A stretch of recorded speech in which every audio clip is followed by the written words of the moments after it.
ಎನ್.ಕೆ. ಹನುಮಂತಯ್ಯನವರ ಕವಿತೆಗಳು ಒಂದು ಓದಿಗೆ ದಕ್ಕುವ ಕವಿತೆಗಳು ಅಲ್ಲ. ಹೀಗಾಗಿ ಅವರ ಕವಿತೆಗಳ ಕುರಿತು ನಾನು ಬರೀಬೇಕು ಅಂತ ಆರಂಭ ಮಾಡಿದಾಗ ಅವರ ಎರಡನೆಯ ಕವನ ಸಂಕಲನ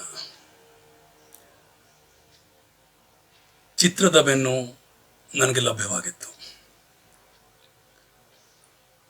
ಅದನ್ನು ಓದಿ ಮುಗಿಸಿದಾಗ ಅವರ ಮೊದಲ ಕವನ ಸಂಕಲನವು ನೋಡಬೇಕು ಅಂತ ಅನ್ನಿಸ್ತು. ಆವಾಗ ನಾನು ದಲಿತ ಸಾಹಿತ್ಯ ಚರಿತ್ರೆಯ ಬಗ್ಗೆ ಬರೀತಾ ಇದ್ದೆ. ಆದರೆ ಅವರ ಮೊದಲ ಸಂಕಲನ ಸಿಕ್ಕದೇ ಇರೋದ್ರಿಂದ ಅವರ ಕಾವ್ಯದ ಕುರಿತು ಬರೀಬೇಕು ಅನ್ನುವಂಥದ್ದು ಅಲ್ಲೇ ನಿಂತು ಹೋಗ್ಬಿಡ್ತು. ಹನುಮಂತಯ್ಯನವರ ಮಗಳು ಸಂಘಮಿತ್ರ ಅವರು ದೂರವಾಣಿ ಮೂಲಕ ಮಾತನಾಡಿ ಕಾವ್ಯದ ಬಗ್ಗೆ ಮಾತನಾಡೋದಕ್ಕೆ ಹೇಳಿದರು. ಆವಾಗ ನಾನು ಅವರ ಕಾವ್ಯ ಸಂಕಲನಗಳಿದ್ದರೆ ಕಳಿಸಿ ಅಂತ ಹೇಳಿದೆ. ಅವರು ಲಡಾಯಿ ಪ್ರಕಾಶನದ ಮೂಲಕ ಪ್ರಕಟವಾದಂಥ ಮಾಂಸದಂಗಡಿಯ ನವಿಲು ಸಂಕಲನವನ್ನು ಕಳುಹಿಸಿಕೊಟ್ರು. ಆ ಸಂಕಲನವನ್ನು ನಾನು ಅವರ ಪ್ರಕಟವಾಗದೆ ಉಳಿದಂತಹ ಕವಿತೆಗಳನ್ನು ಸಂಗ್ರಹಿಸಿ ತಂದಿರಬಹುದು ಅಂತ ಅಂದ್ಕೊಂಡಿದ್ದೆ. ಆದರೆ ಮೊದಲನೆಯ ಮತ್ತು ಎರಡನೆಯ ಸಂಕಲನವನ್ನು ಸೇರಿಸಿ ಅದನ್ನು ಪ್ರಕಟ ಮಾಡಲಾಗಿದೆ. ಈ ಎರಡೂ ಸಂಕಲನಗಳನ್ನು ಅಧ್ಯಯನ ಮಾಡಿದ ಮೇಲೆ ನನಗೆ ತಕ್ಷಣವೇ ನೆನಪಾಗಿದ್ದು ವಿನ್ಸೆಂಟ್ ವ್ಯಾನ್ ಗೋ. ವಿನ್ಸೆಂಟ್ ವ್ಯಾನ್ ಗೋ ತನ್ನ 37ನೇ ವಯಸ್ಸಿನಲ್ಲಿ ತೀರ್ಕೊಂಡ. ಆತ ಅದ್ಭುತ ಕಲಾವಿದ. ಆತನ ಚಿತ್ರಗಳು ಆರಂಭದಲ್ಲಿ ಯಾರ ಗ್ರಹಿಕೆಗೂ ಸಿಕ್ಕಲಿಲ್ಲ. ಆತ ತೀರಿಕೊಂಡ ನಂತರ ಆತನ ಚಿತ್ರಗಳ ಬಗ್ಗೆ ವಿಶ್ವದಾದ್ಯಂತ ಚರ್ಚೆ ನಡೆಯಿತು. ಪ್ರಖ್ಯಾತ ಕಲಾವಿದ ಆತ ಆಗಿದ್ದ ಅಂತ ಕರೆಸಿಕೊಂಡ. ಇಲ್ಲಿ ಹನುಮಂತಯ್ಯನವರ ಕವಿತೆಗಳನ್ನು ಓದಿದಾಗ ನನಗೆ ಇವರ ನೆನಪಾಗೋದಕ್ಕೆ ಕೆಲವು ಸಂಗತಿಗಳು ಈ ಇಬ್ಬರಲ್ಲಿ ಸಮಾನ ಸಂಗತಿಗಳು ಇವೆ ಅಂತ ಅನಿಸಿದ್ರಿಂದ ನನಗೆ ತಕ್ಷಣವೇ ನೆನಪಾಗಿದ್ದು ಅಂತ ನಾನು ಅಂದ್ಕೊಂಡಿದ್ದೇನೆ.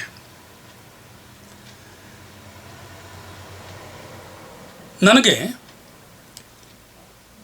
ಹನುಮಂತಯ್ಯನವರ ಕವಿತೆಗಳು ಓದಿದಾಗ ಇಲ್ಲಿಯ ಕಾವ್ಯದ ವಸ್ತು ಎಷ್ಟರ ಮಟ್ಟಿಗೆ ಕಾಡ್ತಾ ಹೋಗುತ್ತೆ ಅಂತಂದರೆ, ಇಲ್ಲಿಯ ಪ್ರಸಂಗ ಸನ್ನಿವೇಶಗಳು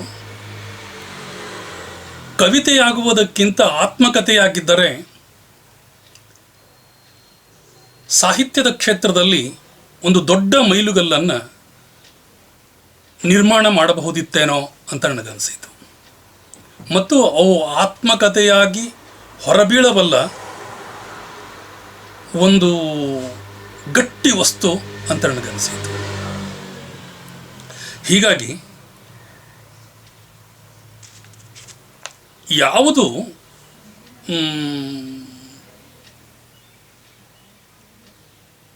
ಗದ್ಯ ಬರಹದಲ್ಲಿ ಮೂಡಿಸ್ಲಿಕ್ಕೆ ಆಗೋದಿಲ್ವೋ ಅಂಥದ್ದು ಪದ್ಯವಾಗಿ ಪರಿವರ್ತನೆ ಆಗತ್ತೆ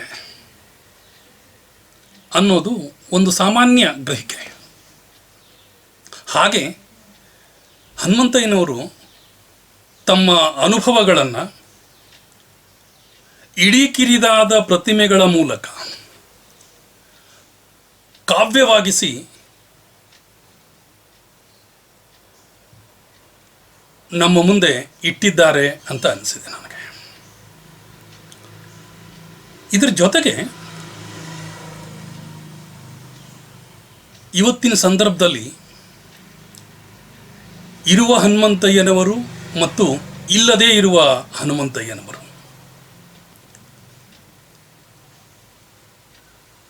ಇವರಿಬ್ಬರ ನಡುವಿನ ಸಂವಾದಕ್ಕೆ ಅವರ ಕಾವ್ಯ ಸೇತುವೆಯಾಗಿ ಕೆಲಸ ಮಾಡುತ್ತೆ ಅಂತ ನನಗನ್ನಿಸಿದೆ. ಸಾವು ಎಲ್ಲರನ್ನೂ ಸತಾಯಿಸುತ್ತೆ.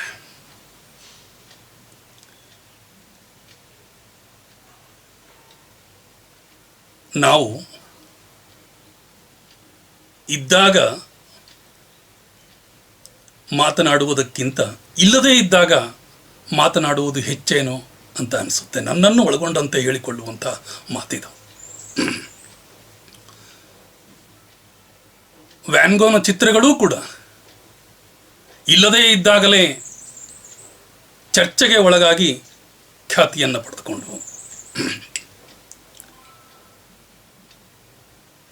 ಹನುಮಂತಯ್ಯನವರ ಇರುವಿಕೆಯ ಕಾವ್ಯದೊಂದಿಗೆ ಒಳಗೊಂಡು ಹೊರಬೀಳುವ ವಿಚಾರಗಳು ಹೆಚ್ಚು ಚರ್ಚೆಗೆ ಅನುಕೂಲ ಮಾಡಿಕೊಡಬಲ್ಲವು ಅಂತ ನಾನು ಅಂದುಕೊಳ್ತೇನೆ. ಸಾವಿನ ಬಗ್ಗೆಯೇ ಅವರು ಒಂದು ಕಡೆ ದಾಖಲಿಸ್ತಾರೆ. ನಮ್ಮ ಸುತ್ತ ಸತ್ತವರೇ ಸುತ್ತುತ್ತಾರೆ, ನಮ್ಮ ಸುತ್ತ ಸತ್ತವರೇ ಸುತ್ತುತ್ತಾರೆ, ಸತ್ತವರು ಬದುಕಿದವರನ್ನು ಪ್ರೀತಿಸಲು ಒಂದು ಸಣ್ಣ ಕಾರಣ ಸಾಕು.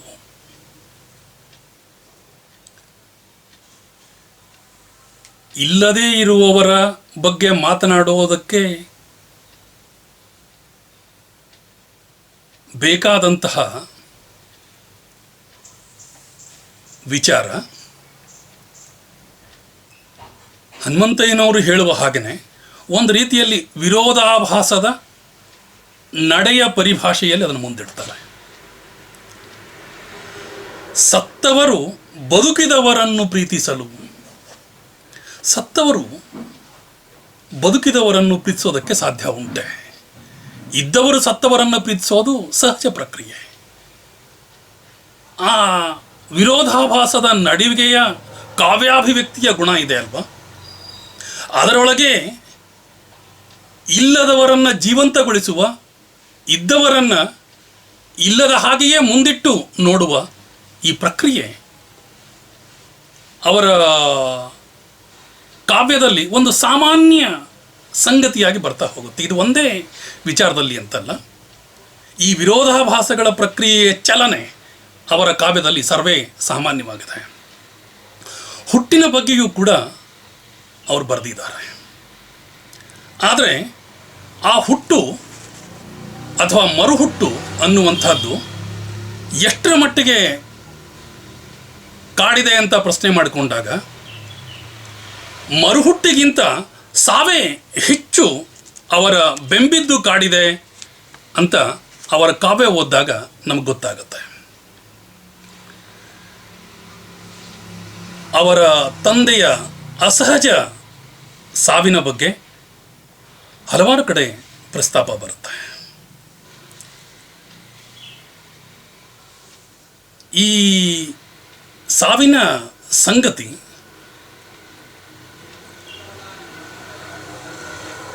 ಮತ್ತೆ ಮರುಹುಟ್ಟು ಯಾವ ರೀತಿಯಲ್ಲಿ ಪಡಿಬೇಕು ಅಂತ ಅವ್ರು ನಿರೀಕ್ಷೆ ಮಾಡ್ತಾರೆ ಅಂತಂದರೆ, ಮಳೆಯೇ ಹೆರಲಾರೆಯ ನನ್ನೊಡಲ ಮೇಲೊಂದು ಇದ್ದಿಲಾಗದ ಹಿಮಾಲಯವ, ಮಳೆಯೇ ಹೆರಲಾರೆಯ ನನ್ನೊಡಲ ಮೇಲೊಂದು ಇದ್ದಿಲಾಗದ ಹಿಮಾಲಯವ, ಅದರಡಿಗೆ ತಣ್ಣಗೆ ಕಣ್ಮುಚ್ಚಬೇಕು, ಮತ್ತೆ ಎಚ್ಚೆತ್ತು ನೀರಾಗಿ ಹರಿಯಬೇಕು.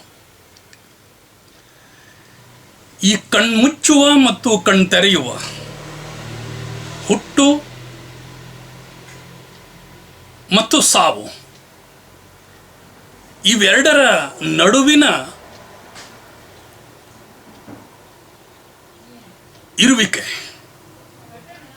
ಅಥವಾ ಪರಿಧಿಯ ಒಳಗಿನ ಅನುಭವಗಳು ಏನಾಗಿವೆ ಅವರ ಕಾವ್ಯದಲ್ಲಿ ಜೀವಂತಿಕೆಯ ವಸ್ತುವಾಗಿ ರೂಪವನ್ನು ತಾಳಿವೆ.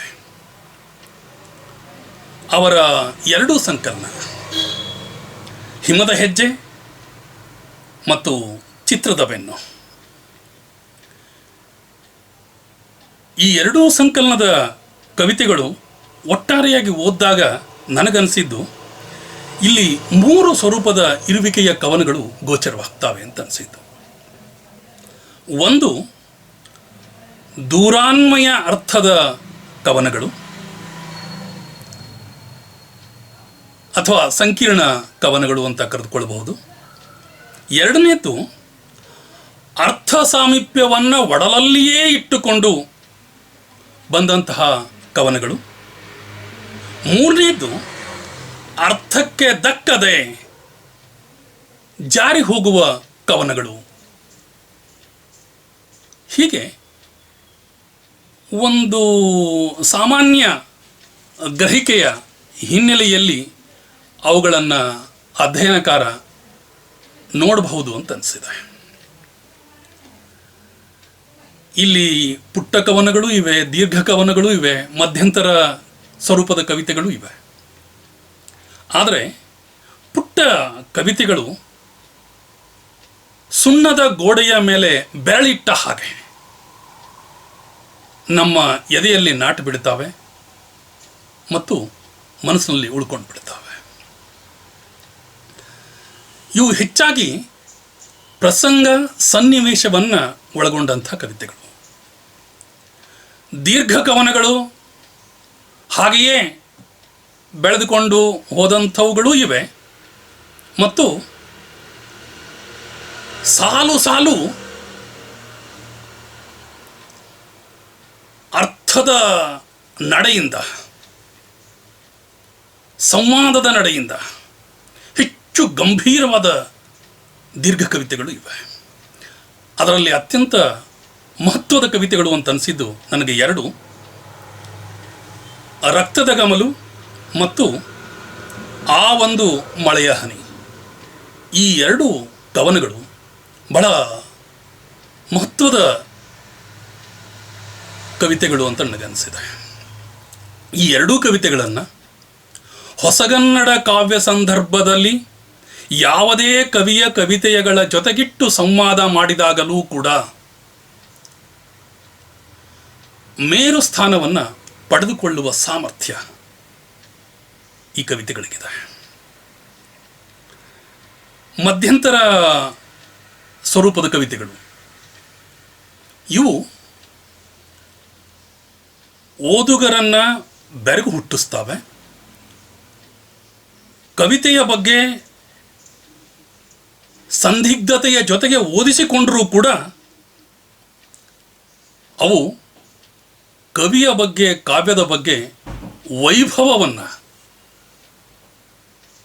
ಕಾಣೋದಕ್ಕೆ ಅನುವು ಮಾಡಿಕೊಡ್ತವೆ. ಈ ಕವಿತೆಗಳನ್ನೇ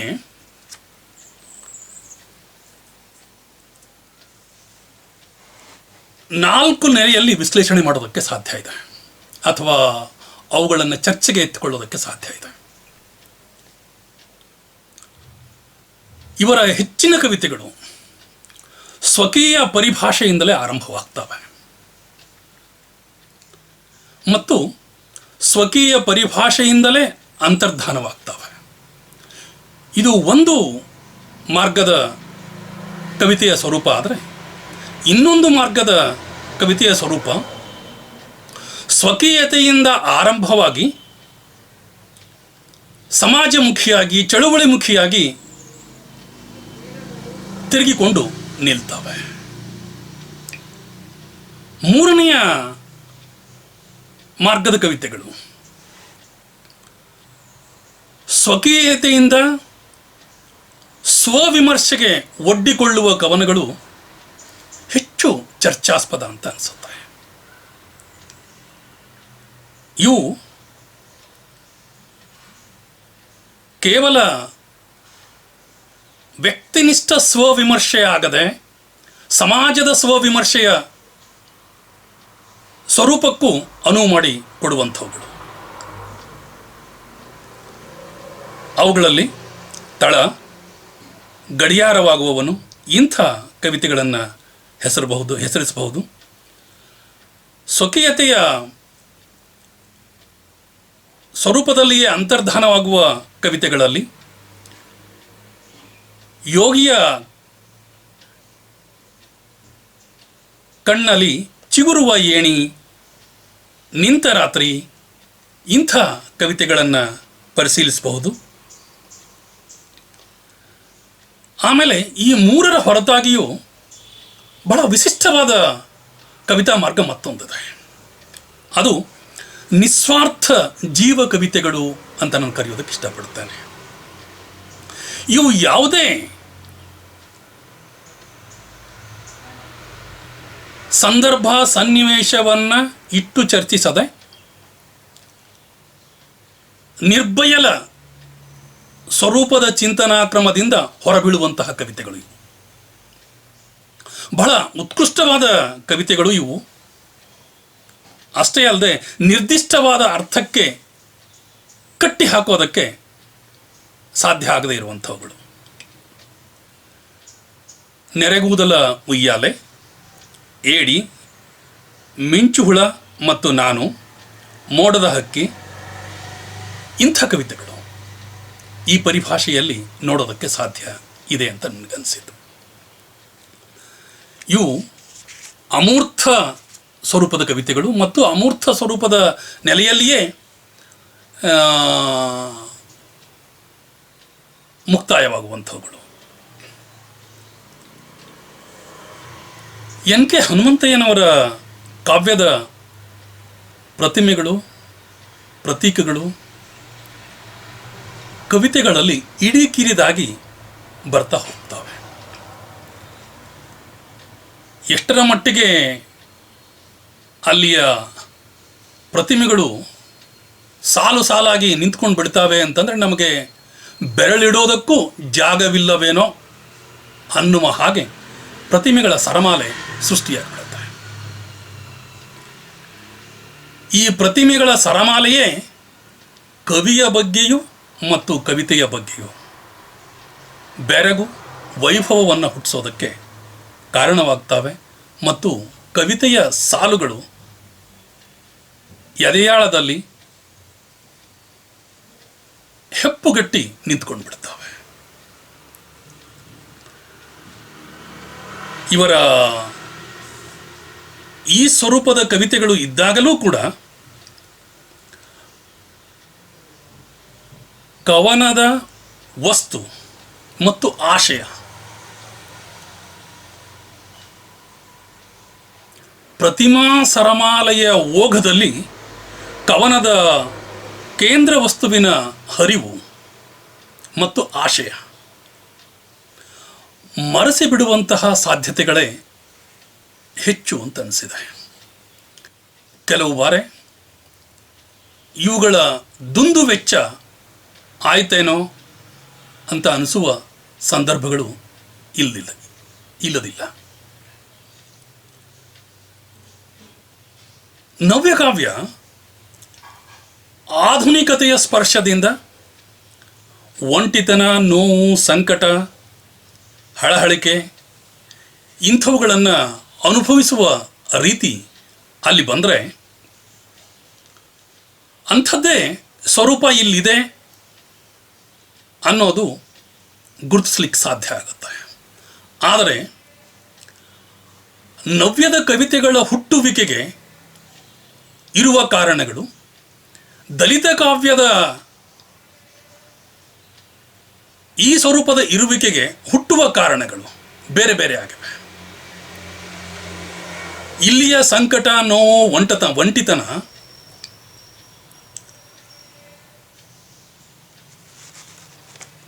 ಮೊದಲ ತಲೆಮಾರಿನ ಅಕ್ಷರಸ್ಥರ ಅರಿವಿನ ಒಂಟಿತನ. ಅದು ಅಕ್ಷರ ಅಭ್ಯಾಸದಿಂದ ಹುಟ್ಟುವ ಪ್ರಜ್ಞೆ ಸಮಾಜದ ಅರಿವು, ಅನ್ನಭೇದ ನೀತಿ, ಅಸ್ಪೃಶ್ಯತೆ, ಜಾತಿ, ಹುಟ್ಟು ಇಂಥವುಗಳೆಲ್ಲ ದೇಶೀಯ ನೆಲೆಯಿಂದ ಪರಿಭಾವಿಸಿ ದೇಶೀಯ ನೆಲೆಯಲ್ಲಿಯೇ ವಿಶ್ಲೇಷಿಸಿ ಉತ್ತರ ಕಂಡುಕೊಳ್ಳುವ ಗುಣ ಇಲ್ಲಿದ್ದರೆ, ನವ್ಯದಲ್ಲಿ ಆಧುನೀಕರಣದ ಪ್ರವೇಶ ಮತ್ತು ನಾಗರಿಕತೆ ದೊಡ್ಡ ಸವಾಲಾಗಿ ಕಾಡುತ್ತೆ. ನನಗೆ ಈ ನವ್ಯ ಕಾವ್ಯದಲ್ಲಿ ಬರುವಂತಹ ಲಕ್ಷಣಗಳು ದಲಿತ ಕಾವ್ಯದ ಇಂದಿನ ಸಂದರ್ಭದ ಕಾವ್ಯದಲ್ಲಿ, ಅಂದರೆ ಎರಡನೆಯ ತಲೆಮಾರಿನ ದಲಿತ ಕವಿಗಳು ಏನಿದ್ದಾರೆಯೋ ಆ ಎರಡನೆಯ ತಲೆಮಾರಿನ ದಲಿತ ಕವಿಗಳು ಕಾವ್ಯವನ್ನು ಅತ್ಯಂತ ಸೂಕ್ಷ್ಮಗೊಳಿಸುವುದರ ಜೊತೆಗೆ, ಗಂಭೀರವಾಗಿ ನೋಡುವುದರ ಜೊತೆಗೆ, ಅದರ ಘನತೆ ಬೆಳೆಯುವ ಹಾಗೆ ಮಾಡಿದ್ದಾರೆ. ಇದರ ಜೊತೆಗೆ ನಾವು ನೆನಪಿಡಬೇಕಾದಂಥದ್ದು ಏನು ಅಂತಂದರೆ, ನವ್ಯಕಾವ್ಯ ಹೇಗೆ ಜನಕಾವ್ಯವಾಗದೆ ಉಳಿಯಿತೋ ಹಾಗೆ ಈ ಎರಡನೇ ತಲೆಮಾರಿನ ಕಾವ್ಯ ವಿಮರ್ಶಕರ ಕಾವ್ಯವಾಗಿಯೇ ನಿಂತು ಬಿಡುವ ಸಾಧ್ಯತೆ ಹೆಚ್ಚೇನೋ ಅಂತ ಕಾಡಿದ್ದು ಇದೆ. ಆದರೆ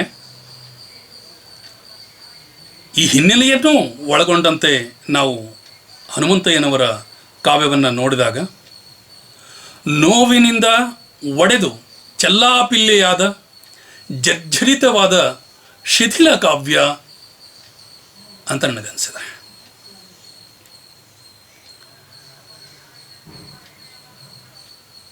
ಒಂಟಿತನದ ಈ ನೋವು ಸಂಕಟಗಳು ಸಮಷ್ಟಿತನಕ್ಕೆ ಮುಖ ಮಾಡುವ ಗಟ್ಟಿತನದ ಗುಣ ಇಲ್ಲಿ ಹೆಚ್ಚು ಶಕ್ತಿಶಾಲಿಯಾದಂತಹದ್ದು ಅಂತ ಹೇಳ್ಬೋದು.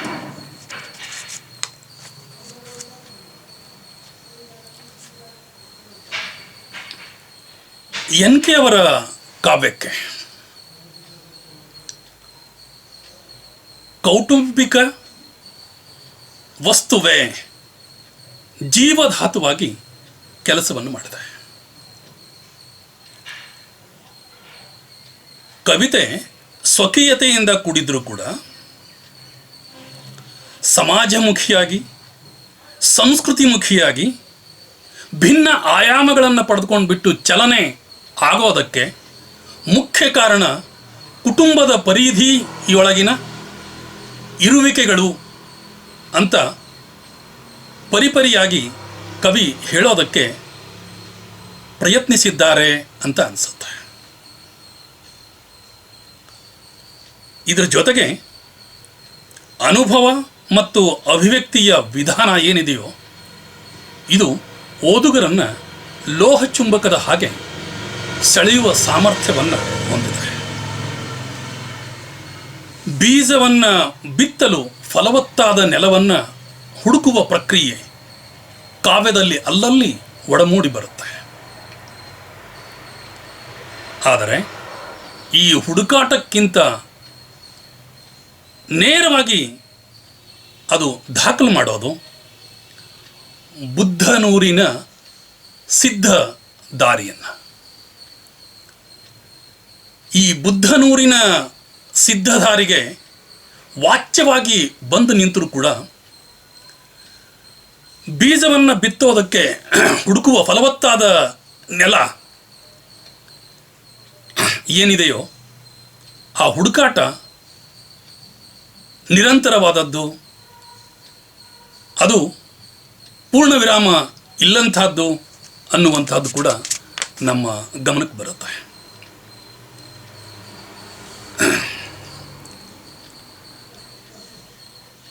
ಹನುಮಂತಯ್ಯನವರು ಮೂಲತಃ ಭಾವುಕ ಕವಿ. ಹೀಗಾಗಿ ಒಂಟಿತನ, ಹತಾಸೆ, ವಿಷಾದ, ಕಾಮ, ಪ್ರೇಮ, ಕೌಟುಂಬಿಕ ಛಿದ್ರತೆ ಮತ್ತು ದುರ್ಬಲ ಜೀವಿಗಳಿಗೆ ಸಬಲ ಶಕ್ತಿಯನ್ನು ತುಂಬುವ ಆಶಯವೇ ಇಲ್ಲಿಯ ಕಾವ್ಯ ಮೂಲ ಧೋರಣೆಯನ್ನಾಗಿ ಮಾಡಿಕೊಳ್ಳುತ್ತೆ. ಹೀಗೆ ಮೂಲ ಧೋರಣೆಯಾಗಿ ಮಾಡಿಕೊಂಡು ಚಲಿಸುವ ಇವರ ಕಾವ್ಯ ಸಾಮಾನ್ಯವಾದುದನ್ನು ಅಸಾಮಾನ್ಯವಾಗಿಯೂ, ಅಸಾಮಾನ್ಯವಾದುದನ್ನು ಸಾಮಾನ್ಯ ಎನ್ನುವಂತೆಯೇ ನಿರೂಪಿಸುವ ಗುಣ ಇದೆ ಅಲ್ವಾ? ಇವರ ಕಾವ್ಯದ ಒಂದು ಪ್ರಧಾನ ಲಕ್ಷಣ ಅನ್ನುವ ಹಾಗೆಯೇ ಗೋಚರವಾಗ್ತಾ ಹೋಗುತ್ತೆ. ಹೀಗೆ ನಿರೂಪಿಸುವಲ್ಲಿ ಅವರ ಕಾವ್ಯ ಬೆಡಗಿನ ಭಾಷೆಯನ್ನು ಆಶ್ರಯಿಸ್ತದೆ. ಎರೆಹುಳದ ಬಾಯೊಳಗೆ ಕರಗುವ ಆನೆಗಳು, ಸೂರ್ಯಭೂಮಿಯ ದಾರಿ, ಚಿತ್ರದ ಬೆನ್ನು, ಗುರುವಿನ ಹೆಣ, ಇರುವೆಯ ಬಾಯೊಳಗಿನ ಬಿಂಬ, ಇಂಥ ಕವನಗಳು ಮೇಲಿನ ಲಕ್ಷಣಗಳನ್ನು ಧಾರಣ ಮಾಡಿಕೊಂಡು ವ್ಯಕ್ತವಾದದ್ದನ್ನು ನಾವು ಗುರುತಿಸಬಹುದು. ಇಲ್ಲಿ ಕಣ್ಣಿನ ಕಿಡಿಗೆ ಗುಡಿಸಲುಗಳು ಉದುರಿ ಕುಕ್ಕೆಯಲ್ಲಿ ಕೂತ ಕೋಳಿ ಮರಿ ಕೂಗುತ್ತವೆ. ಇಲ್ಲಿ ಕಣ್ಣಿನ ಕಿಡಿಗೆ ಗುಡಿಸಲುಗಳು ಉದುರಿ ಕುಕ್ಕೆಯಲ್ಲಿ ಕೂತ ಕೋಳಿ ಮರಿ ಕೂಗುತ್ತವೆ. ದೇವರೇ ನಮಗೆ ಆಕಾಶಕ್ಕೆ ಹಾರುವುದ ಕಲಿಸು. ದೇವರೇ ನಮಗೆ ಆಕಾಶಕ್ಕೆ ಹಾರುವುದ ಕಲಿಸು. ಆಸ್ತಿಕ ಪರಂಪರೆಯ ಇಲ್ಲಿಯ ಬೇಡಿಕೆ ಅಸಾಮಾನ್ಯವಾದಂಥದ್ದು. ಅದು ಅಸಾಧ್ಯವೂ ಕೂಡ. ಆ ಅಸಾಧ್ಯವಾದದ್ದನ್ನು ಸಾಧ್ಯ ಮಾಡುವ ಕನಸುಗಾರಿಕೆಯ ಎಡೆಗೆ ಕವನ ತಲೆ ಎತ್ತ ನಿಲ್ಲುತ್ತೆ. ಇಂಥ ವಸ್ತುವಿನ ಕವಿತೆಗಳು ಓದಿದಾಗ ಅವು ಹೆಪ್ಪುಗಟ್ಟಿದ ಹಾಗೆ ಓದುಗನ ಎದೆಯಲ್ಲಿ ನಿಂತು ಬಿಡ್ತವೆ. ವ್ಯಕ್ತಿನಿಷ್ಠವಾದಂಥ ಕವಿತೆಗಳಲ್ಲಿ ಅದು ಸಾಲುಮರದ ತಿಮ್ಮಕ್ಕ ಇರಬಹುದು, ನೆಲದ ಕವಿತೆ ಇರಬಹುದು, ಇಂಥ ಕವಿತೆಗಳು ಉಪಮಾನ ಉಪಮೇಯಗಳ ಜೊತೆಗೇ ಮುನ್ನಡಿತ ಸ್ಥಗಿತವಾಗಿಬಿಡ್ತವೆ. ಆದರೆ ಈ ಕವಿತೆಗಳು ಬೆಡಗಿನ ಪರಿಭಾಷೆಗೆ ಅಥವಾ ಉಪಮೆಗಳ ಸರಮಾಲೆಯೆಡೆಗೆ ಮುಖ ಮಾಡೋದಿಲ್ಲ.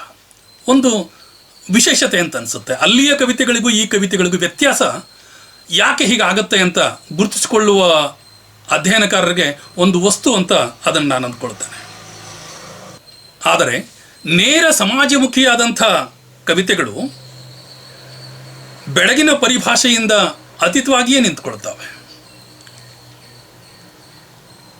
ಕೂಲಿಯವರು, ಎದೆಯೊಳಗೆ ಉರಿವ ಗೊಂಬೆ, ಯಜಮಾನನಿಗೊಂದು ಪತ್ರ, ಇಂಥ ಕವಿತೆಗಳು ಬೆಳಗಿನ ಪರಿಭಾಷೆಗಿಂತ ಅನುಭವ ಕೇಂದ್ರಿತ ಮತ್ತು ತರ್ಕವೇ ಪ್ರಧಾನವಾಗಿ ನೀರಾಗಿ ಹರಿಯುವಂತಹದ್ದನ್ನು ನಾವು ನೋಡ್ತೇವೆ. ನೀವು ಕರುಣಾಳುಗಳು ಈ ಸಂತೆಯೊಳಗೊಂದು ಅಂಗಡಿಯ ಹಾಕಿ ಕಣ್ಣೀರು ಮಾರುವ ಕೆಲಸ ಕೊಟ್ಟಿದ್ದೀರಿ. ನೀವು ಕರುಣಾಳುಗಳು ಈ ಸಂತೆಯೊಳಗೊಂದು ಅಂಗಡಿಯ ಹಾಕಿ ಕಣ್ಣೀರು ಮಾರುವ ಕೆಲಸ ಕೊಟ್ಟಿದ್ದೀರಿ, ನಿಮಗೆ ಚಿರಋಣಿ. ಯಜಮಾನನಿಗೊಂದು ಪತ್ರ ಕವಿತೆಯಲ್ಲಿ ಬರುವಂಥ ಸಾಲುಗಳಿಗೂ ಇವರ ಕಾವ್ಯದ ಜೀವಂತಿಕೆಗೆ ಹೊಸ ಹೊಸ ಪ್ರತಿಮೆಗಳು ರೂಪಧಾರಣ ಮಾಡಿಕೊಂಡು ಬಿಟ್ಟು ಎದುರಾಗ್ತಾ ಹೋಗ್ತವೆ. ಮೊದಲ ತಲೆಮಾರಿನ ದಲಿತ ಕವಿಗಳು ಬರೆಯುವಾಗಲೂ ಕೂಡ ಹೊಸ ಪ್ರತಿಮೆಗಳ ಬಳಕೆಯನ್ನು ಅವರು ಮಾಡಿದರು. ಆದರೆ ಎರಡನೇ ತಲೆಮಾರಿನ ಕವಿಗಳು ಕೊಡುವ ಪ್ರತಿಮೆಗಳಿಗೂ ಮೊದಲ ತಲೆಮಾರರು ಮುಂದೆ ಮಾಡುವ ಪ್ರತಿಮೆಗಳಿಗೂ ಸಾಕಷ್ಟು ಅಂತರ ಇದೆ. ಇವುಗಳನ್ನು ಅಧ್ಯಯನದ ದೃಷ್ಟಿಯಿಂದ ಭಿನ್ನವಾಗಿಯೇ ನೋಡುವ ಅಗತ್ಯ ಇದೆ ಅಂತ ನನಗನ್ನಿಸಿದೆ. ಈ ಕಾರಣದಿಂದಾಗಿಯೇ ಎನ್ ಕೆ ಹನುಮಂತಯ್ಯನವರ ರಚನೆಗಳು ಸಿದ್ಧ ಮಾದರಿಯ ರಚನೆಗಳು ಅಂತ ಅನಿಸೋದಿಲ್ಲ. ನಿರ್ದಿಷ್ಟ ಸಂರಚನೆಯನ್ನು ಹೊಂದಿದಂತಹ ಸ್ವರೂಪದ ಕವಿತೆಗಳು ಹೆಚ್ಚಿವೆ. ಆದರೆ ಆ ಸಂರಚನೆ ತನ್ನನ್ನೇ ಒಡೆದು ಕಟ್ಟುವ ಸ್ವರೂಪದ್ದಾಗಿದೆ ಅನ್ನುವಂತಹದ್ದು ಮಹತ್ವದ್ದು.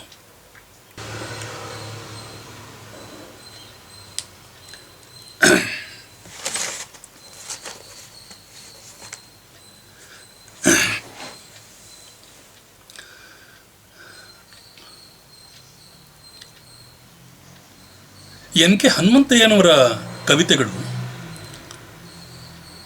ವ್ಯಕ್ತಿನಿಷ್ಠತೆಯಿಂದ ಆರಂಭವಾಗ್ತವೆ ಅನ್ನುವಂಥದ್ದನ್ನು ಆರಂಭದಲ್ಲಿಯೇ ನಾನು ಹೇಳಿದೆ. ವ್ಯಕ್ತಿನಿಷ್ಠವಾಗಿ ಆರಂಭವಾಗುವುದರ ಜೊತೆಗೆ ಕೌಟುಂಬಿಕ ಪರಿಧಿಯನ್ನು ತನ್ನ ದೃಢ ವಸ್ತುವನ್ನಾಗಿ ಮಾಡಿಕೊಳ್ಳುತ್ತದೆ ಎನ್ನುವುದನ್ನು ತಮ್ಮ ಗಮನಕ್ಕೆ ತಂದೆ. ತಂದೆ, ತಾಯಿ, ತಂಗಿ ಇಂಥ ಕುಟುಂಬದ ಪಾತ್ರಗಳು ಕಾವ್ಯದಲ್ಲಿ ಪದೇ ಪದೇಯಾಗಿ ಚರ್ಚೆಗೆ ಒಳಗಾಗ್ತವೆ ಮತ್ತು ಎದೆಗೆ ಘಾಸಿಯಾದ ಘಟನೆಗಳು, ಸನ್ನಿವೇಶಗಳು ಅನಾವರಣಗೊಳ್ತಾ ಹೋಗ್ತವೆ. ಇಂಥ ಅನಾವರಣಗೊಳ್ಳುವ ರೂಪಗಳನ್ನು ನೋಡಿದಾಗಲೇ ಅನಿಸೋದು ಇಂಥವು ಆತ್ಮಕಥೆ ಆಗಬೇಕಾಗಿತ್ತು ಅಂತ. ಆದರೆ ಕುಟುಂಬದ ಶಿಥಿಲತೆ ಅದು ಕಾವ್ಯದ ಶಿಥಿಲತೆಯೂ ಹೌದು ಅನ್ನುವ ಹಾಗೆ ನಿರೂಪಿಸಲ್ಪಟ್ಟಿದೆ.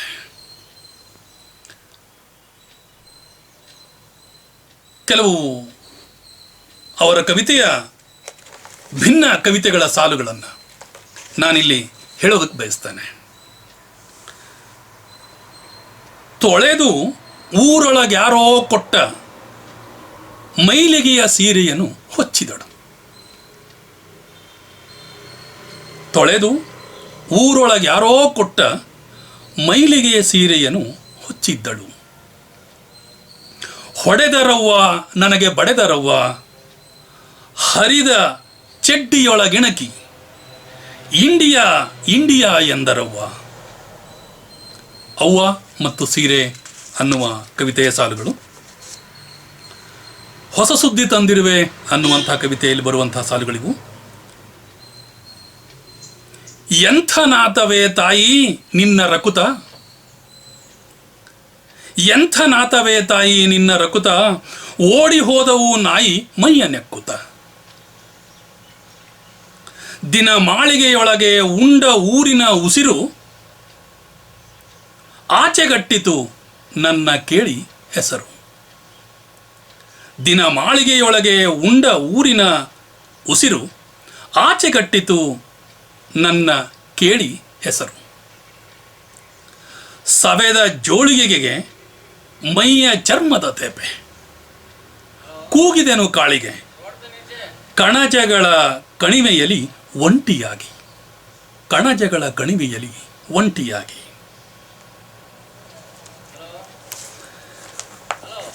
ರಕ್ತಗಮಲೆ ಈ ಕವಿತೆಯಲ್ಲಿ ಬರುವ ಸಾಲುಗಳು: ಹೂವು ಹೆತ್ತಿತು ಹೂವ, ಹೂವು ಹೆತ್ತಿತು ಹೂವ ಕೆಂಡದೊಳಗೆ, ಹೆತ್ತ ರಕ್ತದ ಮೇಲೆ ಸತ್ತು ಹೋದಳು ತಾಯಿ, ഇരുಳ ಸುರುಳಿಯ ನಡುವೆ ಕರುಳ ಬಿಟ್ಟು. ಅಳುತ್ತಲಿದೆ ಮಗು, ಅಳುತ್ತಲಿದೆ ಮಗು, ಬಸಿರಿಗೆ ಬ್ಯಾಟ್ರಿ ಬಿಡುವ ಬೇಟೆಗಾರ, ಬಸಿರಿಗೆ ಬ್ಯಾಟರಿ ಬಿಡುವ ಬೇಟೆಗಾರ, ನಿನಗೆಂದು ಸಾವು, ನಿನಗೆಂದು ಸಾವು. ರಕ್ತಗಮಲೆ ಇದೊಂದು ಅದ್ಭುತ ಪ್ರತಿಮೆಯಾಗಿ, ಪ್ರತೀಕವಾಗಿ ಬೆಳೆದು ನಿಂತುಕೊಳ್ತದೆ ಅವರ ಕವಿತೆಯಲ್ಲಿ. ಇದು ಅವರದ್ದೇ ಪ್ರತಿಮೆ. ಹೊಸ ಹೊಸ ಪ್ರತಿಮೆಗಳನ್ನು ಹುಟ್ಟು ಹಾಕುವ ಸ್ವರೂಪ ಇಲ್ಲಿದೆ. ಒಬ್ಬ ಸಮರ್ಥನಾದ ಕವಿ ಹೊಸ ಪ್ರತಿಮೆಗಳನ್ನು ಹುಟ್ಟು ಹಾಕ್ತಾನೆ. ಸಾಮಾನ್ಯನಾದ ಕವಿ ಇರುವ ಪ್ರತಿಮೆಗಳನ್ನೇ ಬಳಸ್ತಾ ಅನುಸರಿಸ್ತಾ ಹೋಗ್ತಾನೆ. ಆದರೆ ಹನುಮಂತಯ್ಯನವರು ಈಗಾಗಲೇ ಇರುವ ಪ್ರತಿಮೆಗಳನ್ನು ಬಳಸಿಕೊಂಡರೂ ಕೂಡ ಹೊಸ ಪ್ರತಿಮೆಗಳ ಅನಾವರಣ ಮಾಡುವ ಶಕ್ತಿ ಮತ್ತು ಸಾಮರ್ಥ್ಯ ಅವರಲ್ಲಿತ್ತು ಅನ್ನುವಂಥದ್ದು ಸಾಕಷ್ಟು ಗುರುತಿಸ್ಲಿಕ್ಕೆ ಸಾಧ್ಯ ಇದೆ. ಬಂದೂಕು ಅನ್ನುವ ಪರಿಭಾಷೆಯನ್ನು ಬಳಸ್ತಾರೆ, ಅದು ಅವರದ್ದೇ. ತೂತಿನ ಬಿಲ್ಲೆಯ ಬಗ್ಗೆ ಬರೀತಾರೆ, ಹುಲ್ಲು ತುಂಬಿದ ಪ್ರಾಣಿಯ ಬಗ್ಗೆ ಬರೀತಾರೆ, ಜಿಂಕೆಯ ಬಗ್ಗೆ ಬರೀತಾರೆ. ಇಂಥವೆಲ್ಲ ಪ್ರತಿಮೆಗಳು ಈಗಾಗಲೇ ಬಳಕೆಯಲ್ಲಿದ್ದರೂ ಇವರು ಬಳಸುವ ಪರಿಭಾಷೆ, ಇವರ ಕಾವ್ಯದಲ್ಲಿ ಬಳಕೆಯಾದ ಪರಿಭಾಷೆ ಏನಾಗಿದೆ, ಒಂದು ಭಿನ್ನ ಆಯಾಮವನ್ನು ಪಡ್ಕೊಂಡು ಬಿಟ್ಟು ನಮ್ಮೆದುರಿಗೆ ನಿಂತುಕೊಳ್ತವೆ ಮತ್ತು ಪ್ರತೀಕವಾಗಿ ಬೆಳೀತವೆ. ಹೀಗಾಗಿ ಅವರ ಕಾವ್ಯಶಕ್ತಿ ನಮಗೆ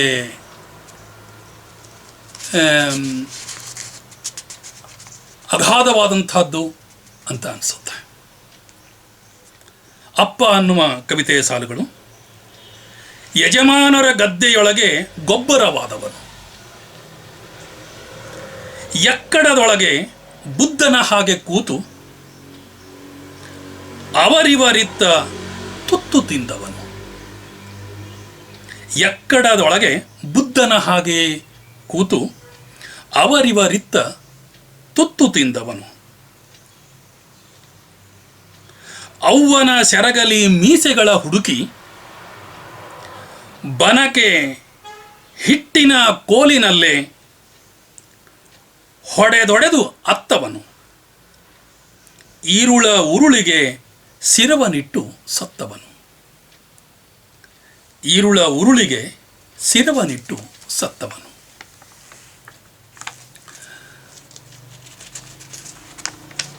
ಈ ಕುಟುಂಬದ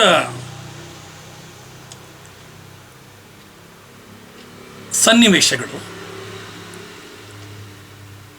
ಅವರ ಕಾವ್ಯಾಭಿವ್ಯಕ್ತಿಯ ಪರಿಭಾಷೆಯಲ್ಲಿ ಏನು ಮಾಡ್ತವೆ, ನಮ್ಮ ಮನಸ್ಸಿನಲ್ಲಿ ನಾಟಿ ಉಳಿದು ಬಿಡ್ತವೆ. ಹೀಗೆ ಇಷ್ಟೆಲ್ಲ ಕೌಟುಂಬಿಕ ಚಿತ್ರಣದ ಛಿದ್ರತೆಯ ಮತ್ತು ನೋವಿನ ಸಂಕಟದ ಅರಿವಿನ ಪರಿಭಾಷೆಯೊಂದಿಗೆ ಪ್ರತಿಬಿಂಬಿಸುವ ಇವುಗಳ ಔಚಿತ್ಯ ಏನು ಅನ್ನುವಂಥ ಪ್ರಶ್ನೆ ಬರುತ್ತೆ. ಆ ಔಚಿತ್ಯಕ್ಕೆ ಕಾರಣಗಳನ್ನು ನಾವು ಅವರ ಬೇರೆ ಬೇರೆ ಕವಿತೆಗಳ ಮೂಲಕ ಉತ್ತರವನ್ನು ಕಂಡುಕೊಳ್ಳೋದಕ್ಕೆ ಸಾಧ್ಯ ಆಗುತ್ತೆ. ಹೇಳಲಾಗದ ಕಥೆಯನ್ನು, ಮರೆಯಲಾಗದ ವ್ಯಥೆಯನ್ನು ನಿರೂಪಿಸುವ ಈ ಕವಿತೆಗಳು ವಾಚ್ಯವಾಗದೆ ಸೂಚ್ಯದಲ್ಲಿಯೇ ಏನು ಮಾಡ್ತವೆ, ಚಲಿಸ್ತವೆ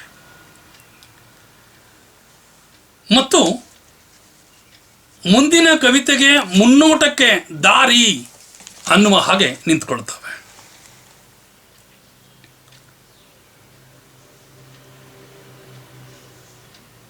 ತಂದೆ ಮತ್ತು ತಾಯಿ ಇಬ್ಬರ ಬಗ್ಗೆ ಬರೆದರೂ ಕೂಡ ತಾಯಿಯ ಬಗ್ಗೆ ಹೆಚ್ಚು ಪ್ರಸ್ತಾಪವಿದೆ.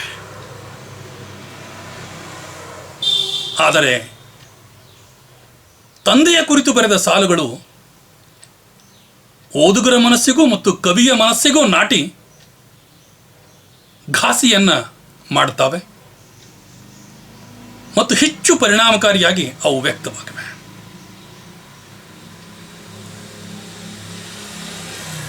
ರಕ್ತಗಮಲಿನ ಬದುಕೆ ಸಮಸ್ಯೆಗಳಿಗೆ ಕಾರಣ ಅನ್ನೋದನ್ನು ಪರಿಪರಿಯಾಗಿ ಸೃಷ್ಟಿ ಒಳಗಿನ ರಹಸ್ಯವನ್ನ ಭೇದಿಸಿದ ಹಾಗೆ ಎಲ್ಲವನ್ನೂ ಭೇದಿಸಬೇಕು ಅನ್ನುವ ಮನೋಭಾವ ಕವಿಯದ್ದು.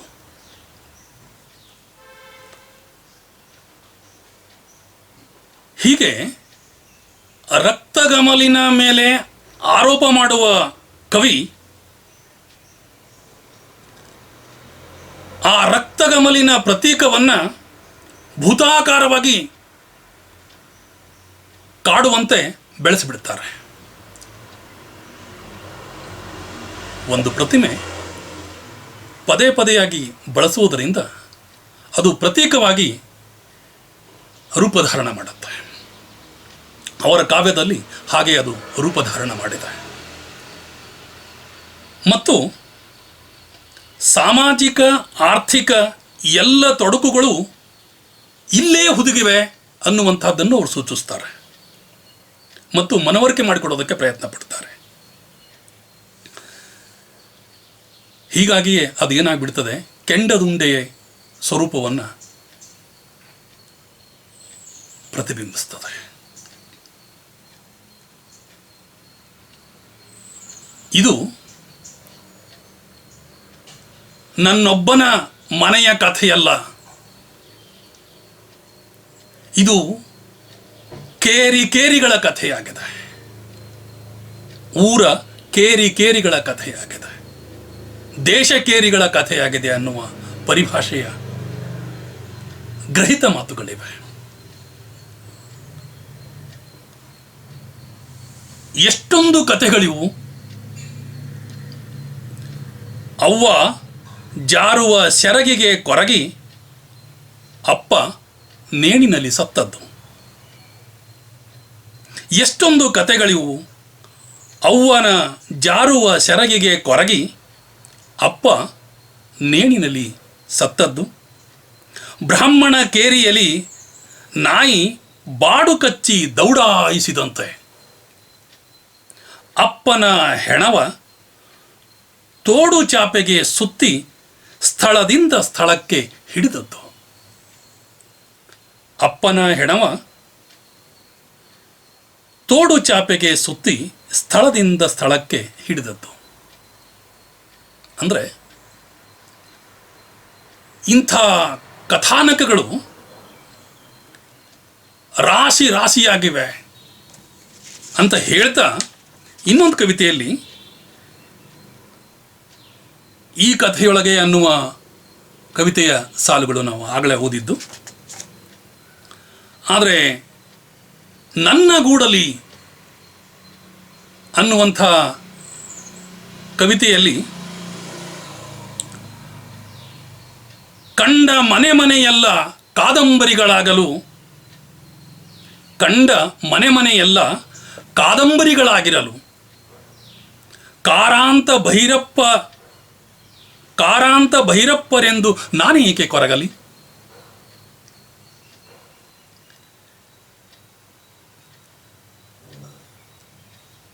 ಇಬ್ಬರೂ ಪ್ರಧಾನವಾಗಿ ಕಾದಂಬರಿಕಾರರು.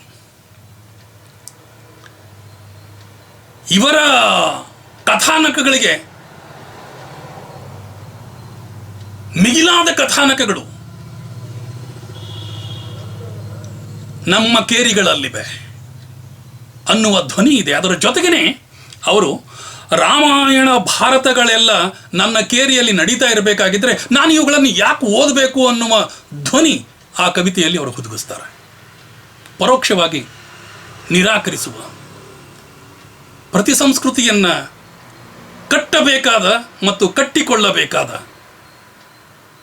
ಮಾರ್ಗವನ್ನು ಸೂಚಿಸ್ತಾರೆ.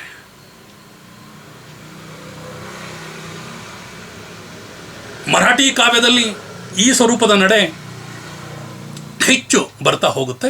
ಅದರ ಪರಿಣಾಮದಿಂದಾಗಿ ಮೊದಲ ತಲೆಮಾರಿನ ದಲಿತ ಕವಿಗಳೂ ಕೂಡ ಅದನ್ನು ಬರೆದಿದ್ದಾರೆ. ಆದರೆ ಇವರು ಅಭಿವ್ಯಕ್ತಿಪಡಿಸುವ ವಿಧಾನ ಏನಾಗುತ್ತೆ, ವ್ಯಕ್ತಿನಿಷ್ಠ ನೆಲೆಯಿಂದ ಕೌಟುಂಬಿಕ ವ್ಯಾಪ್ತಿಗೆ ಬಂದು ಕೌಟುಂಬಿಕ ನೆಲೆಯಿಂದ ಸಂಸ್ಕೃತಿಮುಖಿಯಾಗಿ ಸಮಾಜಮುಖಿಯಾಗಿ ತಿರುಗುವ ರೀತಿ, ಅಲ್ಲಿಂದ ಸಮಗ್ರ ಕನ್ನಡ ಸಾಹಿತ್ಯದ ಕಡೆಗೆ ಮುಖ ಮಾಡಿ ಸಾಹಿತ್ಯದ ನಡೆಯನ್ನು ಪಲ್ಲಟಗೊಳಿಸುವ ಬಗೆ ಇದೆ ಅಲ್ವಾ, ಅದು ವಿಶೇಷ ಅಂತ ಅನ್ನಿಸ್ತಾ ಇರ್ತಿತ್ತು. ಇಡೀ ಅವರ ಕಾವ್ಯದ ಚಲನೆಯನ್ನು ಹೀಗೆ ಅರ್ಥೈಸೋದಕ್ಕೆ ಭಿನ್ನ ಭಿನ್ನ ಕವಿತೆಗಳ ಒಡಲ ಮೂಲಕ ಸಾಧ್ಯ ಆಗುತ್ತೆ ಅಂತ ನನಗನ್ಸುತ್ತೆ.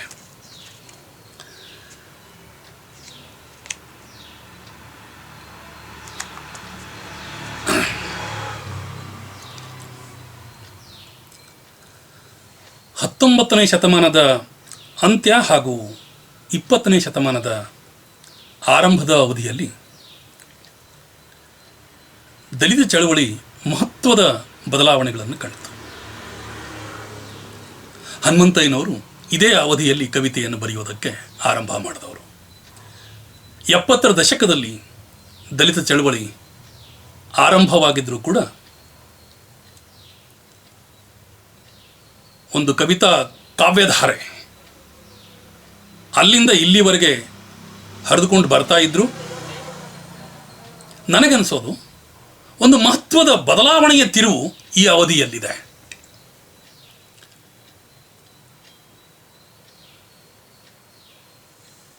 DSS ಒಡೆದು ಛಿದ್ರವಾಗದದ್ದು, ಸಮತಾ ಸೈನಿಕ ದಳ BSP ರೂಪುಗೊಂಡದ್ದು, ಕಾರ್ಲ್ ಮಾರ್ಕ್ಸ್, ಲೋಹಿಯಾ, ಗಾಂಧಿ ಚಿಂತನೆಗಿಂತ ಅಂಬೇಡ್ಕರ್ ಚಿಂತನೆಯೇ ಪ್ರಧಾನ ಎಂದು ಮುಂದು ಮಾಡಿದ್ದು,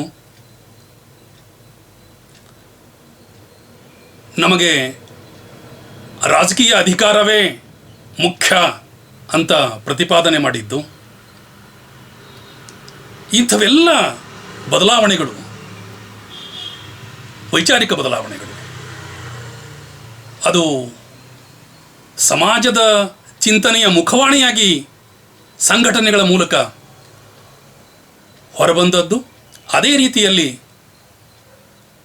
ಸಾಹಿತ್ಯ ಮುಖಿಯಾಗಿಯೂ ಕೂಡ ಹೊರಬಂದಿರುವಂತಹದ್ದನ್ನು ನಾವು ಕಾಣ್ತೇವೆ. ಹೀಗಾಗಿ ಈ 19ನೇ ಶತಮಾನದ ಅಂತ್ಯ ಮತ್ತು 20ನೇ ಶತಮಾನದ ಆರಂಭ ದಲಿತ ಕಾವ್ಯದ ಒಂದು ದೊಡ್ಡ ತಿರುವು ಅಂತ ನಾನು ಭಾವಿಸ್ತೇನೆ. ಕಾವ್ಯ ಸೂಕ್ಷ್ಮವಾದ ನಡೆಯನ್ನು ಧಾರಣ ಮಾಡಿತು ಅನ್ನೋದರಲ್ಲಿ ಎರಡನೇ ಮಾತಿಲ್ಲ. ಈ ಅವಧಿಯಲ್ಲಿ ಹೋರಾಟದೊಂದಿಗೆ ನೇರ ಸಂಬಂಧ ಇರುವಂತಹ ಹೋರಾಟದ ಕಾವ್ಯ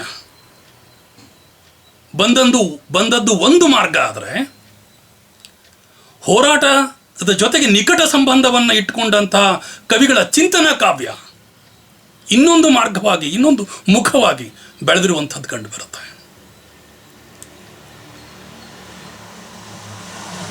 ಈ ಎರಡೂ ಮಾರ್ಗಗಳನ್ನು, ಹೋರಾಟದ ಹಾಡುಗಳು ಮತ್ತು ಗಂಭೀರ ಚಿಂತನೆಯ ನಡೆಯ ಮಾರ್ಗ, ಎರಡನ್ನೂ ಅನುಸರಿಸಿಕೊಂಡು ಹೋದಂಥ ಕವಿಗಳ ಮಾರ್ಗವೂ ಕೂಡ ಒಂದಿದೆ. ಸಿದ್ಧಲಿಂಗಯ್ಯ ಮತ್ತು ಕೆ ರಾಮಯ್ಯನಂಥವರು ಆರಂಭದಲ್ಲಿ ಹೋರಾಟದ ಹಾಡುಗಳನ್ನು ಬರೆದರೂ ಕೂಡ ಎರಡನೆಯ ತಲೆಮಾರಿನಲ್ಲಿ ಹೋರಾಟದ ಹಾಡಿನ ವಸ್ತು ಮತ್ತು ನಿರೂಪಣಾ ವಿಧಾನವನ್ನೇ ಬದಲಾಯಿಸಿಬಿಟ್ಟಿದ್ದು BVS ಸಂಘಟನೆ ಅಥವಾ ಸಮತಾ ಸೈನಿಕ ದಳದಂಥ ಸಂಘಟನೆಗಳು ಒಂದು ಹೊಸ ತಿರುವನ್ನು ಕೊಟ್ಟಿರುವಂಥದ್ದು ಕಂಡು ಬರುತ್ತೆ. ಅಲ್ಲಿ ನಮಗೆ ಹನ್ಸೋಗೆ ಸೋಮಶೇಖರ್, ಗಂಗಾಧರ ಸೋಸಲೆ ಅಂಥ ಕವಿಗಳು ಬುದ್ಧನನ್ನೇ ಕೇಂದ್ರವಾಗಿ, ಅಂಬೇಡ್ಕರ್ನನ್ನೇ ಕೇಂದ್ರವಾಗಿ ಇಟ್ಕೊಂಡ್ಬಿಟ್ಟು ಅವರ ವಿಚಾರಗಳನ್ನೇ ಪ್ರತಿಪಾದಿಸುವ ಹಾಡುಗಳನ್ನು ಬರೆದು ಹಾಡುವಂತಹ ಒಂದು ಹೋರಾಟದ ಮಾರ್ಗದ ಇನ್ನೊಂದು ತಿರುವನ್ನು ಇವರು ಬಳಕೆಗೆ ಈ ಅವಧಿಯಲ್ಲಿ ತರ್ತಾರೆ. ಕೆ ಬಿ ಸಿದ್ದಯ್ಯನಂಥವರ ಕಾವ್ಯ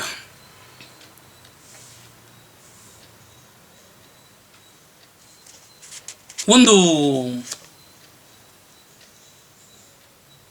ಭಿನ್ನ ನಡೆಯನ್ನು, ಖಂಡಕಾವ್ಯದ ನಡೆಯನ್ನು ಅದು ಧಾರಣ ಮಾಡ್ಕೊಂಡು ಬಿಟ್ಟು ಹೆಜ್ಜೆ ಇಡೋದಕ್ಕೆ ಆರಂಭ ಮಾಡುತ್ತೆ. ಆಮೇಲೆ ಮುಳ್ಳೂರು ನಾಗರಾಜ್, ನಾನು ಕೂಡ ಬರೆದದ್ದಿದೆ. ಎಲ್ ಹನುಮಂತಯ್ಯ, ಮುಡ್ನಾಕುಡು ಚಿನ್ನಸ್ವಾಮಿ, ಇಂಥವರು ಗಂಭೀರ ಕಾವ್ಯದ ನಡೆಯ ಒಳಗಡೆ ಕ್ರಮಿಸಿದರೂ ಕೂಡ ಎನ್ ಕೆ ಹನುಮಂತಯ್ಯ ಅವರು ಕೆ ಬಿ ಸಿದ್ದಯ್ಯನವರ ಕಾವ್ಯದಿಂದ ಪ್ರಭಾವಿತರಾಗಿದ್ದರು ಅನ್ನುವಂತಹದ್ದು ಅವರ ಕಾವ್ಯವನ್ನು ಓದಿದವರಿಗೆ ತಕ್ಷಣವೇ ಅದು ಗೊತ್ತಾಗುತ್ತೆ. ಕೆ ಬಿ ಸಿದ್ದಯ್ಯನವರು ವಚನ ಸಾಹಿತ್ಯದ, ಅದರಲ್ಲೂ ಬೆಡಗಿನ ವಚನಗಳಿಗೆ ಅವರು ಮಾರು ಹೋಗಿ ಅದನ್ನು ಅನುಕರಿಸ್ತಾರೆ. ಆ ಶೈಲಿಯನ್ನು ತಮ್ಮದನ್ನಾಗಿ ಮಾಡಿಕೊಳ್ಳೋದಕ್ಕೆ ಪ್ರಯತ್ನ ಪಟ್ಟರೆ, ಎನ್ ಕೆ ಹನುಮಂತಯ್ಯನವರು ಕೆ ಬಿ ಸಿದ್ದಯ್ಯನವರ ನಡಿಗೆಯ ಜಾಡನ್ನೇ ಹಿಡಿದು ಹೊರಟರೂ ಕೂಡ ಸಿದ್ದಯ್ಯನವರ ಕಾವ್ಯದ ಸಂರಚನೆಗಿಂತ ಕಾವ್ಯದ ಪರಿಭಾಷೆಯನ್ನು ಬೇರೆ ಮಾಡ್ಕೊಂಡು ಬಿಟ್ಟು ಮುನ್ನಡೆಯುವಂಥದ್ದನ್ನು ನಾವು ಕಾಣ್ತೇವೆ. ಆದರೆ ಕೆ ಬಿ ಸಿದ್ದಯ್ಯನವರ ಕಾವ್ಯದ ನಡೆಯನ್ನು ಅನುಸರಿಸಿದವರಿಗಿಂತ ಎನ್ ಕೆ ಹನುಮಂತಯ್ಯನವರ ಕಾವ್ಯದ ಮಾರ್ಗವನ್ನು ಅನುಸರಿಸಿದಂಥ ದಲಿತ ಕವಿಗಳ ತಂಡ ದೊಡ್ಡದಿದೆ. ಅದು ಹಂಪಣ್ಣನಂಥ ಹಿರಿಯ ಕವಿಗಳು ಅನುಸರಿಸಿದ್ದಾರೆ, ಸುಬ್ಬು ಹೊಲೆಯಾರಂಥ ಅನಂತರದ ಕವಿಗಳು ಕೂಡ ಅನುಸರಿಸಿದ್ದಾರೆ. ಅಂಥವರ ಹೆಸರುಗಳನ್ನು ನಾವು ಗುರುತಿಸ್ತಾ ಹೋಗ್ಬೋದು. ಅಂದರೆ ಈ ನವ್ಯದ ಗುಣಲಕ್ಷಣಗಳ ಜೊತೆಗೆ ಭಿನ್ನ ಆಯಾಮವನ್ನು ಪಡೆದುಕೊಂಡು ರೂಪವಾದ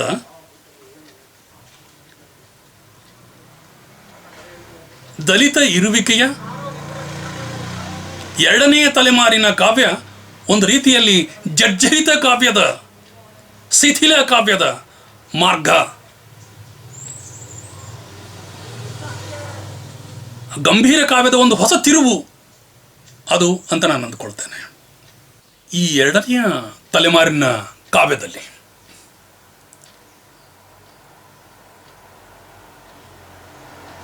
ದಲಿತ ಕಾವ್ಯದ ನಖದ ಪರಿಭಾಷೆ,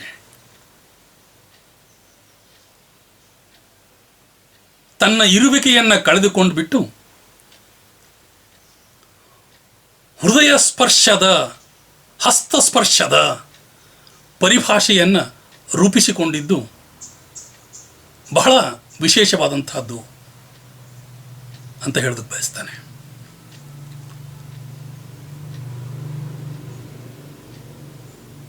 ಆದರೆ ಈ ನಖದ ಪರಿಭಾಷೆಯಿಂದ ಹಸ್ತದ ಸ್ಪರ್ಶದ ಪರಿಭಾಷೆ ಜೊತೆಗೆ ಈ ಬೆಡಗಿನ ಪರಿಭಾಷೆ ಬೆರೆತಾಗ ವಾಸ್ತವವೂ ಕೂಡ ಅವಾಸ್ತವಕ್ಕೆ ಇಳಿದುಬಿಡುತ್ತೆ. ಆವಾಗ ಕಾವ್ಯದ ದೃಷ್ಟಿಯಿಂದ ಅದು ಅತ್ಯಂತ ಮೇಲುಸ್ತರದ ಕಾವ್ಯ ಅಂತ ಅನಿಸ್ತರೂ ಕೂಡ ಒಂದು ಭ್ರಮಾತ್ಮಕ ಜಗತ್ತಿನಲ್ಲಿ ತೇಲುವ ಸಾಧ್ಯತೆ ಅಂತನೂ ಅನಿಸುತ್ತೆ. ಆದರೆ ಅದು ಸಮಾಜದ ಕಟ್ಟುವ ಕನಸುಗಾರಿಕೆಯ ಚಲನೆ ಅಂತ ತೆಗೆದುಕೊಳ್ಳುವ ಅಗತ್ಯ ಇದೆ ಅಂತ ನಾನು ಭಾವಿಸ್ತೇನೆ.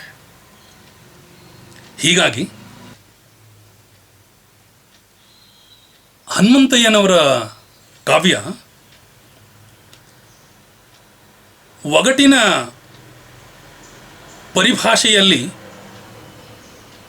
ಪಲ್ಲಕ್ಕಿ ಏರಿ ಕುಳಿತರೂ ಕೂಡ ಅದು ಒಡೆದು ಚೂರಾಗಿ ಚದುರಿದ ಚಿಂತನದ ಕಾವ್ಯ ಅಂತ ಕರಿಬಹುದು ಅಂತ ಅಂದ್ಕೊಳ್ತಾನೆ. ಇದರ ಜೊತೆಗೆ ಅವರ ರಕ್ತಗಮಲಿನ ಕಾವ್ಯ ಗಂಭೀರತೆಯ ನಡೆಯಲ್ಲಿ ರಕ್ತಗಮಲಿನ ಕಾವ್ಯವಾಗಿ ಅಂತ್ಯವಾಗದೆ ಅದು ಮರುಹುಟ್ಟು ಪಡೆವ ಸಮಾಜ ಕಾವ್ಯವಾಗಿ ಎದ್ದು ನಿಲ್ಲುತ್ತೆ, ಕೆಂಡ ಕಾವ್ಯವಾಗಿ ಹರಿದಾಡುತ್ತೆ.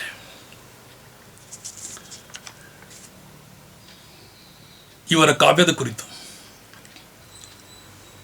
ವಿಮರ್ಶೆಗಳು ಎಷ್ಟೋ ಬರಬಹುದು, ಮತ್ತೆ ಹೊಸ ತಿರುವುಗಳನ್ನು, ಹೊಸ ಹೊಳವುಗಳನ್ನು ಗುರುತಿಸಬಹುದು. ಆದರೆ ಓದುಗರಲ್ಲಿ NK ಹನುಮಂತಯ್ಯನವರು ಅವರು ತಮ್ಮ ಕಾವ್ಯದಲ್ಲಿ ಹೇಳಿಕೊಂಡ ಹಾಗೆ ಮತ್ತು ಈ ಹಿಂದೆ ನಾನು ಗುರುತಿಸಿದ ಹಾಗೆ ನಮ್ಮ ನಡುವೆ ಮರುಹುಟ್ಟನ್ನು ಪಡೀತಾ ಇರ್ತಾರೆ. ಅವರ ಕವಿತೆಯ ಸಾಲುಗಳೊಂದಿಗೆ ನನ್ನ ಮಾತುಗಳನ್ನು ಮುಕ್ತಾಯಗೊಳಿಸ್ತೇನೆ. ಮಳೆಯೇ ಹೆರಲಾರೆಯ ನನ್ನೊಡಲ ಮೇಲೊಂದು ಇದ್ದಿಲಾಗದ ಹಿಮಾಲಯವ, ಮಳೆಯೇ ಹೆರಲಾರೆಯ ನನ್ನೊಡಲ ಮೇಲೊಂದು ಇದ್ದಿಲಾಗದ ಹಿಮಾಲಯವ, ಅದರಡಿಗೆ ತಣ್ಣಗೆ ಕಣ್ಮುಚ್ಚಬೇಕು, ಅದರಡಿಗೆ ತಣ್ಣಗೆ ಕಣ್ಮುಚ್ಚಬೇಕು, ಮತ್ತೆ ಎಚ್ಚೆತ್ತು ನೀರಾಗಿ ಹರಿಯಬೇಕು, ಮತ್ತೆ ಎಚ್ಚೆತ್ತು ನೀರಾಗಿ ಹರಿಯಬೇಕು.